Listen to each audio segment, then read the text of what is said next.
is episode 7 of Pitching Pokemon, The Journey of Janice. If you're new, checking this out for the first time, please check the description. There you will find a link to the playlist so you can catch up and make your way to this episode and carry on from there. So in the previous episode, Janice has obtained the 6th gym badge. She has also found out from gym leader Cole about the big event that happened in the past where a group of psychic type users summoned Lugia in an attempt to control it. That failed, and Lugia would go on a rampage until it was stopped by Ho-Oh.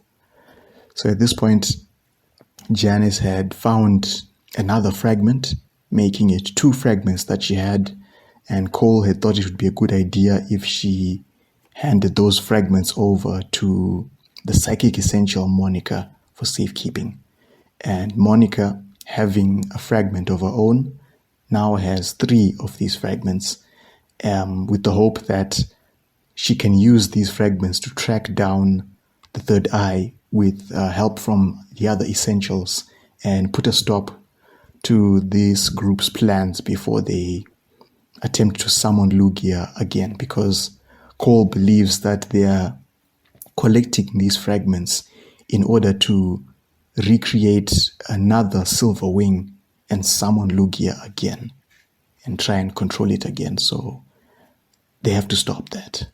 So now Monica has 3 of these fragments. Janice is safe for now. She doesn't have to worry about being tracked down by the third eye. So you pick up from there, you proceed out of Tristan City onto a mountain path. This begins the road onto Route 11. You're now along the eastern mountains of the Petra region at this point, and this is where most of the psychic Pokemon in the region are found, having been moved out of Aaron Woods following that event with Lugia in the past. So this is where you find them now. Halfway along Route 11, you'll come across a house. And this house belongs to Lisa, who is a nurse that works at the General Hospital, which is found in the next city that's at the end of Route 11. And on her off days, Lisa is found at home, where she continues her nurse duties for trainers, for other people. And it's at this point that Janice meets another trainer, a student actually, named Portia, who is there to get her Pokemon healed. And Portia tells Janice that she is a student of an academy that's found along Route 11, an academy known as Burnside Academy, this prestigious institution. And Portia is one of the senior students at Burnside Academy, and she's just training and preparing for a special tournament that involves all the students, the senior students who are going to be graduating soon. And this tournament is meant to determine who's going to be the valedictorian, the student with the highest grades, the student who's also going to deliver that final speech for the students at graduation. That's the role of the valedictorian. So Portia is pretty excited to meet another trainer who's actually traveling rather than being at an academy. So she and Janice become friends, and they leave together and head to the academy so Portia can show Janice around the place. And my idea was, in the game version, you might be able to battle other students, other seniors who are also training and preparing for that tournament. And also at some point, you get to meet Portia's rival, another senior named Yvonne. And just make a note, because Yvonne, like many of the students at this academy, she is from an elite family. But with Yvonne, it's a very special family because she is from the Yureon family. More on that when we get to the next city. So outside of the academy, you carry on Route 11, and eventually you'll arrive in Beaufont City. And Beaufont City is this massive metropolis. It also serves as the capital city of the Petra region. So this is where you find the general hospital, the regional department store, the headquarters for Ace Team. They are here. The Petra television station, it's here. The Petra power station, you'll find it just outside the city as you're heading out to Route 12. You'll find the power station there. But also, speaking of the Yureon family, the Yureon Corporation, their headquarters are in Beaufont City. And Yureon Corp, for short, they are the big tech company that are operating in the region. In the story version, there are two tech companies, but for the game, we'll just have Yureon Corp. They are responsible for the portable PC, the Pokédex, the Pokénav, and the regional storage system. One of their employees, this man named Samuel, who works for the research and development department in Yureon Corp, he's the man responsible for developing the storage system. And you meet Samuel at the power station, because at some point while you're exploring the city, there will be a blackout or a power cut, just a short power cut, and then maybe an NPC will mention, oh, this just one of these random power cuts. It usually happens. It means that wild Pokemon is causing trouble at the power station, so you're meant to go there to try and find out what's happening. And when you go there, you meet Samuel, who explains that, sometimes some wild Pokemon, they make their way into the basement of the power station and they might trip a wire or something. So that's what usually causes these random blackouts that happen in the city.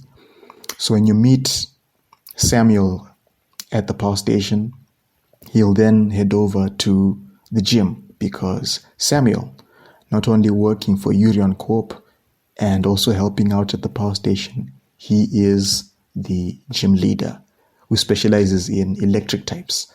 So the idea with Samuel was he's meant to be a salaryman. If any of you have heard of this term, salaryman, from Japan especially.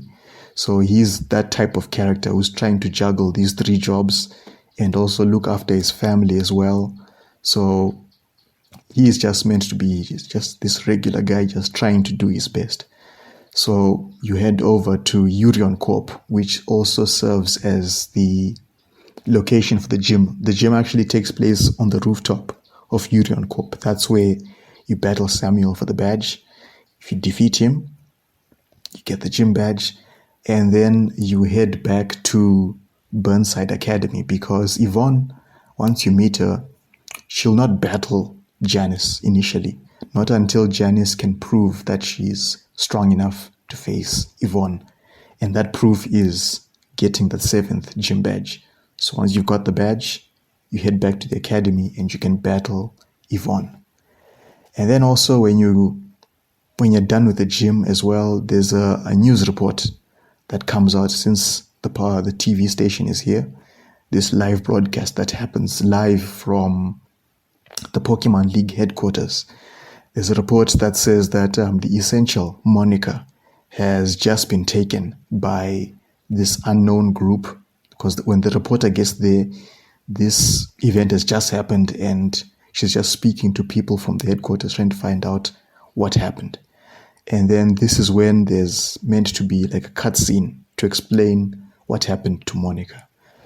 So when she returns to the Pokemon League headquarters with Esmeralda, she speaks to the chairman of the Pokemon League to bring him up to speed about this Third Eye group. Now, having gotten 2 of the fragments from Janice, she has a clearer picture of what the Third Eye are up to, which is to gather these fragments, recreate a silver wing, and possibly summon Lugia again.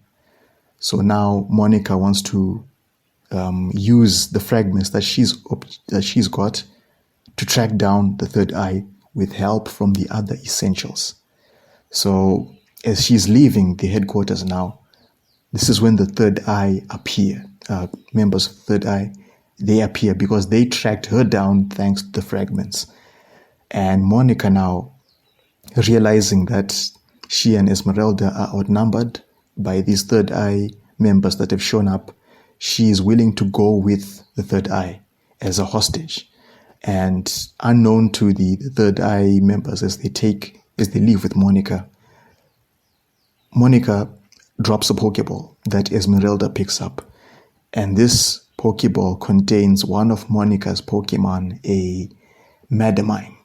As I'd mentioned in episode 0, one of the ideas that I had for regional evolutions and variants was a female Mr. Mime.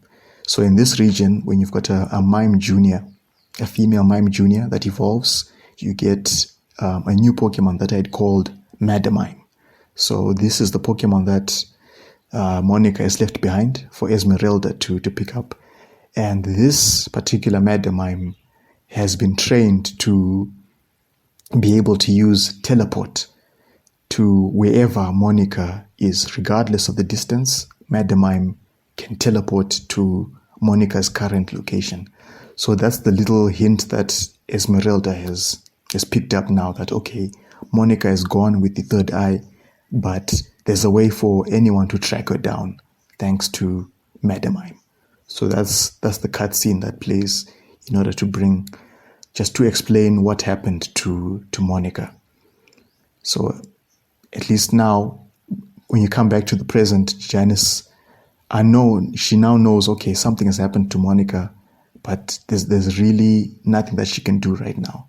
So you're just off to leave the city and carry on with your journey. So beyond Beaufont City, there's Route 12, and this is the final route on the mainland, which continues north from Beaufont, heading out of the mountains, and you're going to the northeast coast of the region. And so on this route, this is where you're going to find a lot of trainers that are preparing for the final gym, and they're preparing for the league as well. So beyond Route 12, you'll eventually arrive in the final city along the gym challenge route. This is Carson City. And Carson City is the entertainment hub of the region. It's a gambling town as well.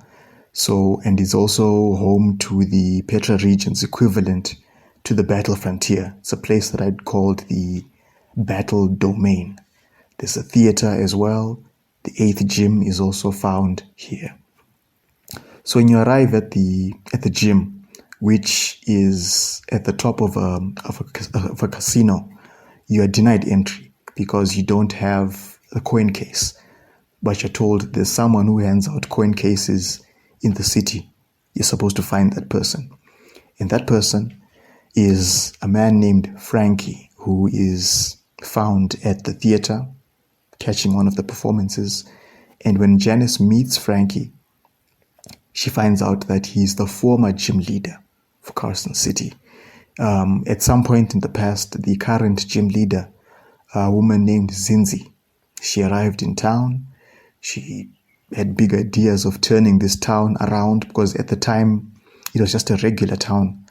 But Zinzi had the idea of turning it into much more than that, into a gambling town.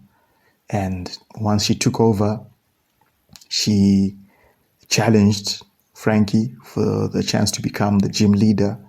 The league approved, and Zinzi became the gym leader and just turned this town around to what it is today. So Frankie, he's now basically a retired gym leader, but he does give away the coin cases for trainers who are going to challenge the gym. So of course he gives Janice the coin case, and the performance that Frankie is catching at this particular time is by this woman who is on stage performing a special traditional dance. And when Janice gets a chance to speak to this woman, she finds out that her name is Sayo. And for those of you who know your Gen 2 lore very well, you'll remember that Sayo is one of the kimono girls at the Ekrutik Dance Theater. So in this story, in this universe, Sayo is no longer an active kimono girl, but she's here now performing the special dance that the kimono girls are known for. But it's mostly for entertainment now. But you do get a chance to meet her, you get her backstory. At this point, she has lost touch with the other kimono girls, so she's the only one that's known from that generation of the kimono girls. So let's talk about the gym now. The 8th gym, which specializes in steel-type Pokemon, is located in a multi-story casino, and this also serves as this region's game corner. So like on the ground floor, that's where the game corner portion is found. And then from floor 1 to 4, to this floor 1, 2, 3, 4, and then 5. That's the portion which serves as the gym. So the first floors, 1 to 4, each of them is led by the gym trainers that are known as the 4 suits, as in playing card suits, clubs, spades, hearts, diamonds. So they are just meant to represent like the final hurdle before you can challenge the gym leader. So the first floor is occupied by Spiegel, who represents spades. He uses rock and ground types. The second floor is led by Danielle, representing diamonds. She uses electric and poison types. And then on the third floor, there's Carlito, representing clubs. He uses fire and ice types. And then the final gym trainer is Heather, representing hearts. She uses fairy and dragon types. Once you've gotten through them, then you move on to the private floor, I should say. And that's where you meet Zinzi for the final gym battle. And after you defeat Zinzi, you get the gym badge. She'll also give you the SS Victoria ticket. And you're supposed to use this back in Percival City to board a special cruise ship named the SS Victoria that docks in the city. And this ship will sail south from the mainland to Indigo Island, which is home of the Pokemon League. So hold on to that ticket. So after you're done with the gym, when you're back outside, this is where Janice will receive a phone call from Cole, who mentions that, okay, whatever has happened to Monica, there's a plan now to go and rescue Monica and to confront the third eye. So because Cole is an active gym leader, he can't go on this rescue mission.